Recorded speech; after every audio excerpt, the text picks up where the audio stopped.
ওমর রাদিয়াল্লাহু তাআলা আনহু তিনি বলেন, যখন আমার আপনার নবীর উপরে এই 10টা আয়াত নাজিল হলো, কোরআনুল কারীমের 23 নম্বর সূরা সূরাতুল মুমিনুন যখন 10টা আয়াত নাজিল হলো, ওমর বলে আমি দেখতে পেলাম আল্লাহ রাসূল পশ্চিম দিক ফিরে সাথে সাথে তিনি একটা দোয়া তেলাওয়াত করা শুরু করে দিলেন। সে দোয়াটা হলো, যারা আমার সাথে ঠোঁট লাগিয়ে পড়তে পারেন, সে দোয়াটা হলো আল্লাহুম্মা জিদনা ওয়ালা তানকুসনা ওয়া আকরিমনা ওয়ালা তুহিন্না ওয়া আ'তিনা ওয়ালা তাহরিমনা ওয়াসিরনা ওয়ালা তুসির আলাইনা ওয়ারদা আন্না ওয়া আরদিনা। এর অর্থ, আল্লাহ তুমি আমাকে রিজিক বাড়িয়ে দাও, রিজিক কমিয়ে দিও না, সম্মান বাড়িয়ে দাও, অসম্মান করো না।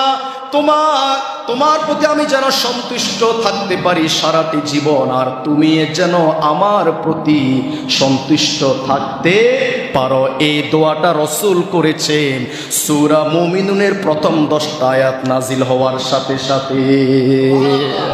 খালিদ বিন ওয়ালিদের জীবনে পরাজিত যুদ্ধ একটাও নাই। যতগুলা যুদ্ধ তিনি করেছেন, সব যুদ্ধ তিনি বিজয় লাভ করেছেন, একটি মাত্র কারণ। সে কারণটা হলো, আওয়াজ একটু পড়েন, লা ইলাহা ইল্লাল্লাহু মুহাম্মাদুর রাসূলুল্লাহ। কালিমার পাওয়ারে, কালিমার ইস্তিকামতের কারণে, কালিমার শক্তির কারণে কোন যুদ্ধে কোন শত্রু তাকে পরাজিত করতে পারে।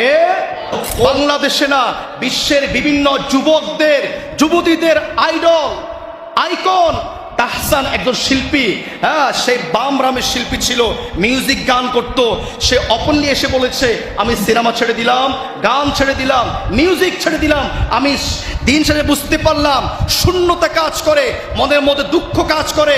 এত হাততালি দেওয়া, এত মিউজিক গান করা, এত সিনেমা নাটক করা, এটা সফল নয়, সম্পূর্ণ ব্যর্থ, সম্পূর্ণ ব্যর্থ। ওয়ালা দল্লিন। কেননা সফলতা হচ্ছে আল্লাহর কোরআনের দিকে, সফলতা হচ্ছে জান্নাতের দিকে, সফলতা হচ্ছে নামাজের দিকে। সে বলল, আমি যখন অনেক সম্মান তালে টাকা পেলাম, বাড়ি আসলাম, মনের মধ্যে অনেক কষ্ট, শূন্যতা কাজ করে। আমি দেখতে পেলাম গত পরশু নামাজ পড়ছিলাম, নামাজের মধ্যে এত শান্তি, এত আমার ভালো লাগতেছিল।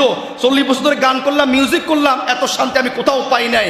দেখতে পেলাম নামাজের মধ্যে এসে আমি তার চেয়ে 1000 গুণ বেশি শান্তি পেয়েছি। আম্মা বা'দ ফাকাদ ক্বালা